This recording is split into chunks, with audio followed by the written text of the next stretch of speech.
say, I think that initially you have to know the goal, because initially people won't support you. When you have, and I say that meaning when you have a dream or you have a vision, you've got to be confident in that dream and in that vision, and the people will come after they see you making steps and strides in that business.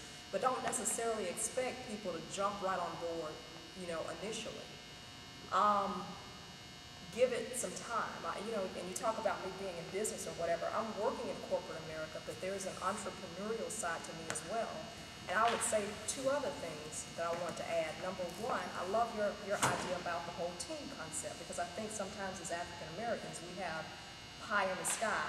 I've got to make this hustle on my own. I got to do this thing on my own. No. You're not going to do anything great on your own.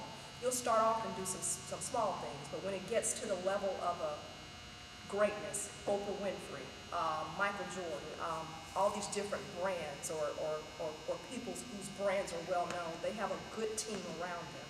So understand that you're going to need people to help you. And another thing that I want to add too is a plan, a solid plan. Again, I'm in corporate America, there's an entrepreneurial side, but I'm planning now for business, and that may take 5 or 7 years before I launch out fully on my own. And I don't know, I see sometimes and I deal with this in my own family, because I have a family member, very entrepreneurial, but pie in the sky. You're not going to start with $1 million contract.